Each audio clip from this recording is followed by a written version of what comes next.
Okay. Hello everyone, and welcome. First thing, this might be a two-parter perhaps, because with the time limit, it varies, and if you watch me, I ramble a lot, so. Second thing, just throw out there as advertisement, for those who still are unaware, I now have my Let's Plays on a separate channel now. And I will have a link to that in the description. But anyway, going to the main point of the video, Final Fantasy XIII, the review. Ooh. My thoughts. Well, I must say its greatest weakness, in my opinion, is definitely the very reason I skipped it for so long. Linearity. It is very linear. It is very not open for a very large portion of the game. And you know what I feel like they overdid is like the tutorial area. Like, it feels like until you get to Grand Pulse that game was like the tutorial. It was like the Midgard. And that's actually an interesting comparison I talked to a friend of mine with. Like, Midgard in Final Fantasy VII was like the tutorial of Final Fantasy VII. And when you escaped, you were expressed with a big, wide open world. But, obviously, my friend, who, by the way, he absolutely hates 7, so it was a bit of a hard discussion, to be honest, because he's pretty unfair. I mean, don't get me wrong, 7 ain't on my highest list, but it's not like the worst thing on my Final Fantasy list either. It's kind of probably a little above average of that, but that ain't the point. We're talking about how, like, much of the Final Fantasy XIII until you get to Grand Pulse and then Midgard when you get out of Midgard. And I find it interesting that it really feels like it's a giant tutorial in the beginning of 13 until you get to Grand Pulse and the game just basically says, okay, have fun. Screw around, go blow fucking shit up. But it's like so close to the end at that point. Like, the amount of time that's left to the end is not that immense unless you do all the side shit. And that just feels really weird and bizarre to me. It's just strange. But, really, if they made the game much more open, I think it would have been a lot more accepted. The linearity, I think, hurt the game a lot more than, like, I think it's really its greatest problem now. Now, the second problem, the evolution of the AI system from 12. Now, to me, 12 was a solo version of Final Fantasy XI. Now, this and 12 have one thing common, and it has AI allies. Because obviously, with 12, which was very MMO-styled, ironic, since it's very MMO-looking of Final Fantasy XI, but anyway. Basically, the focus in battle isn't like a normal RPG in 13. It's not really about item management, equipment, balance of characters, jobs and stuff. Well, it kind of is about jobs, but I'll get to the point of what I'm saying now. Basically, instead of the individual moves, which you still get the option to do with the main character, but it's really about efficiently having the proper jobs in combat at the right moment. Like, for example, just swapping in and out, like, within, 5 seconds of proper jobs and that to deal with the situation. That's really the focus of the strategy here. And it is an interesting aspect of the paradigm system. Paradigms. Job classing changing system. I don't really like the names of the jobs, but they basically fall within normal, like, mage, tank, and DPS and such. And, it really is focused on that. You have zero control over the AI allies as opposed to 12, where you could actually control everyone. It would take a lot more of your time, but you could. You can't do that in 13. There's no real guidance for them at all. There's just a certain program setting with each of the job classes. Like, if you have two commandos or multiple enemies, the commandos will split apart, attacking different enemies and such, and that stuff remains. But it is a very interesting combat system. And, again, I think when the game came out, since it came out as part of the main series, a lot of people feel that Square Enix was basically saying, this is what the Final Fantasy series will be now. Hope you like it, because this is how it's going to be forever. I think I had to think about this for a long time. My kind of thought process between the main series and a side game is that the main series should evolve, but stay in a web, like, similar to each other, not change so and don't change so much, but at the same time slowly evolve a little and become better. Like, side games, can be all kinds of random shit. Board games, puzzle games, card games, just be whatever the fuck you want. RPG, action game, first-person shooter, no matter what the hell the main series is. Final Fantasy first-person shooter, that'd be kind of weird, actually, now you think about it. But anyway, I think the thing is, people with that mentality thought like me were greatly threatened by 13 because it was part of the main series.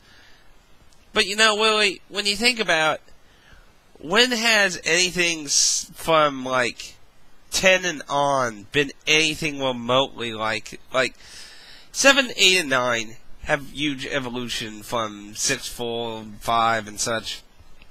But they still had a remnants, like a lot of things still very similar. But 10 was a really big departure on a lot of things. It basically dropped the leveling for the sphere grid. You had a ability to swap in and out characters on the fly in the mid-combat and such. And then you had 11, that was an MMO. Then you had 12, which was a solo-ish MMO style. And then we got 14, which is no MMO. Willie, when you think about this, mentality just doesn't work with Final Fantasy's main series anymore. Each one is so wackily different now. I mean, 13 has no real similar elements between, they're just so wackily different now. And I think we shouldn't think that. I think Final Fantasy 15 won't even be that similar to 13. I'm sure it's going to be actually just a completely different thing. But for now, I'm pretty sure Square Enix is wanting to use the engine they created for 13 to recoup losses and that. But considering how I keep hearing sales are kind of poor for the games, I don't think they'll really go with that mentality for 15. They might use the engine, but I think they'll probably do a lot of different stuff. I think, though, 13 should have been like its own evolution, its own spin-off series, kind of like Crystal Chronicles or that, And I don't think people would have felt as bad about it then. But either way, a lot of people slapped streamlined all over the game and that, and I would be a big liar if I didn't somewhat agree in a few making the game really linear gives me the feeling that it was streamlined a lot. The combat itself, though, like I said, is interesting, though. It's not what I want to replace RPGs, but it's definitely, I need to stop leveling up in Persona. I need to play something quick of that. Like how, how the happy video game Nord basically stayed with, Mystic Quest, when you want to do something kind of lazy, It doesn't require an insane amount of strategy, but there's still strategy, but at the same time, it's quick. Combat is made to be quick, efficient. So, it's a very opinionish, it's very controversial. And, I understand this review is long after it came out. I am considering getting 13 too, and just kind of at the moment. I'm thinking about it. I got other stuff doing right now, so I might wait a little bit, but I probably won't wait as long as 13, though. Because I do want to kind of give it a shot, though. Because now that I've beaten 13, I kind of regret not buying it. I'm not sure if I would want to buy it for $60, but maybe like $30 was a more reasonable price for it. And, you know, if you watch like my other reviews, that's kind of how I base a game's rating, is its value. If it's $60, I basically say it's worth it. If it's anything lower that has flaws that interfere with the justification of its $60 or so price tag. If you're coming into 13 as like a hardcore Final Fantasy old fan, you're probably going to have a hard time liking 13 first at the bat. But if you're into a lot of different games and open ideas and things, 13 can be fun. It does need a commitment. I remember back when the game came out, lots of people said it does eventually get better. You need, 20-minute commitment and stuff for that, or 10 hours or 5 hours into the game, and it's understandable some people don't want to do that. They want the game to start out fun. If it doesn't start out fun, it seems like a failed project to them. But other people think it can be worth it. So, it's just very opinion-based. There's a lot of wishy-washiness when it comes around this game, But in the end, I did like 13. It's definitely not on the bottom. Okay, you want to know what I think is the worst Final Fantasy game? And I'm sorry. Everyone's going to have a worst, the best. Everyone's going to have their opinion. But to me, Final Fantasy VIII, I just hate Final Fantasy VIII. And you gotta look at that as a magic perspective, by the way. I like magic characters. 8 screwed up magic. So, once you think about that, you understand a little why I probably hate it the most, among a few other things. But anyway, I would not put 13 down there at the bottom. I would probably put it really in the middle. An interesting idea, but it ain't the mentality I would want, RPGs to, all jump on and do this. I wouldn't mind some trying it out for a few different ideas, but I wouldn't want every RPG just jump on that bandwagon and be like 13 now. No, I don't want that. There are so many different types of RPGs, and I think that's how, you gotta think about 13.